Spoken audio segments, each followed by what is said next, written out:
What's happening, folks? Thank you for tuning in to my channel, The Educator. Today, we're going to be breaking down one of the most fundamental parkour skills, and probably one of the most important skills that you can learn, the parkour roll, the break fall roll, right? In the sport of parkour, we use it to dissipate the impact of landings, be they, high impact from dropping from height, or if we have a lot of speed and momentum behind a jump. So without further ado, let's get into it. So before we get into looking at how to do the shoulder roll, it's really important to understand why we do the shoulder roll, right? So there's a couple of things. What we're doing is we are increasing the time it takes us to get to a full stop. So the best way to describe this, I think, that makes sense to me, is you're essentially, imagine you're in a car, right? And you are driving and then you have to brake, right? So it's the difference between you slamming on the brakes, you get whiplash, that's shorter, faster, more abrupt. And then there's the shoulder roll, which is more like you gently pressing on the brake pedal, coming to a gentle stop. So that's what the shoulder roll is doing for us, right? It is extending the time it takes for us to get to a full stop. Therefore, it spreads the impact over a longer period of time, thus diminishing it. The other thing it does is that it spreads it across the surface area of our entire back, right? So, some people might see this and say, well, why not just do a somersault? Isn't a somersault just as good? It is not, and I'm going to tell you why. Because of that reason, right? With your head and your neck going right down your spine, that impact in a somersault is going to be concentrated right down the middle, right? Whereas with a shoulder roll, you're able to displace it over the entire area of your back. We call it the soft tissue pathway, right? When we're rolling, you want to be thinking about going over shoulder blade. So we're going to be making impact here first, and we're going to be drawing a line across our back to our opposite hip, right? It's really important that we don't want to be hitting the point of our shoulder. That's a really good way to break your collarbone, especially on hard surfaces, right? You want to make sure that when we're rolling, our shoulders are rounded and hollow. It's like a wheel, right? A wheel is round, so it'll roll. A square wheel will not roll, right? You don't really want to be making contact with your elbows, your knees. You don't want to be hitting anything on the ground. You want to be thinking about being nice and tight with your roll. So let's take a look at that.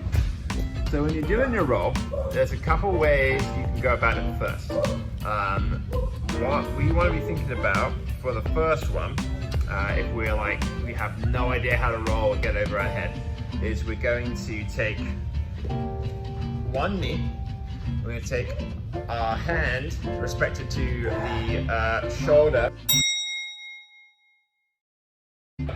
We're going to be rolling over, and you're going to be putting it underneath the arch of that foot, right? It's going to be on the inside. So what happens is when you tuck your head in and you push your leg up, you're going to automatically go over that shoulder as long as you hold onto this foot.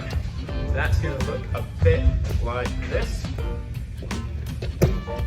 And then you have a shoulder roll, and you would want to repeat that for the other side and get really, really comfy with that progression, and then we can move on to the next one.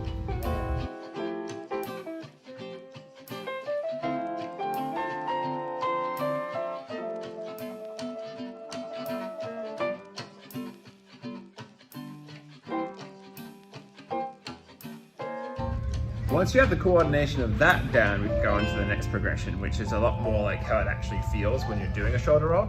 So you want to imagine you have kind of a diamond shape with your hands, right? Now we don't necessarily have to be square together, but sometimes that helps people just to kind of get in the right position. And so what's going to happen is you're going to be on the balls of your feet, like so, and you're going to have your hands out in front of you, right? And then what you're going to do is you're going to shift your hands away from the shoulder that you're going to roll over. So let's say I want to roll over my left, that's my preferred side. I'm going to shift my left hand kind of perpendicular to my hips. So my fingers are pointing this way, okay? And then my hips are naturally going to want to do that as well, okay?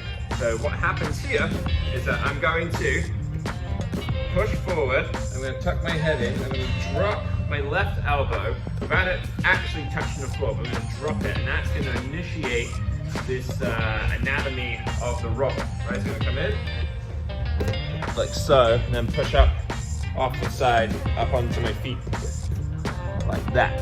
And again, you know, you obviously want to try doing it on both sides and be ambidextrous. And then when you feel real comfy with that, then we can start adding a little bit more momentum into it.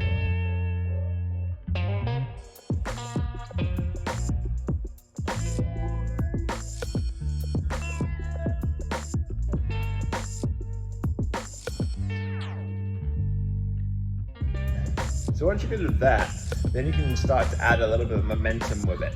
I would advise not adding height at this point, right? Because when you add height, you're increasing the risk of injury. So I would definitely start with adding momentum, you know, on flat ground to start with. And if you have, you know, a soft surface like these BJJ mats that I'm using, or, you know, like a lawn or some grass, or even sand, you know, those are good places to start to refine your technique. And as you get better with your technique, you can start moving to harder surfaces. But with that said, what we're going to do is we're going to back up, and we're going to do a broad leap out onto the balls of our feet, and then we're going to initiate that roll. Same technique. We're going to have our hands in this sort of pseudo diamond. We're going to be pulling it almost like we're rowing a canoe, right? So you're bringing that over, or you're putting in a seatbelt to a car, right? You're going to diagonally going across. So it's going to look a bit like this.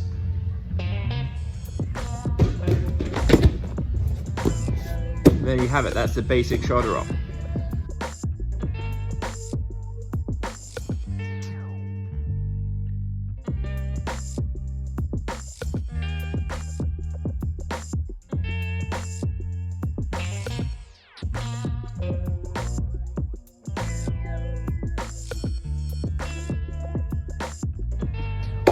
Again, folks, thank you for tuning in today. Be sure to like, comment, subscribe, and hit that bell. There's going to be more tutorials to come. We're going to start off with the fundamentals and gradually ramp our way up into more advanced techniques. So be sure to stick around. We're going to have new videos each week. Stay tuned, stay frosty, and again, thanks for checking in.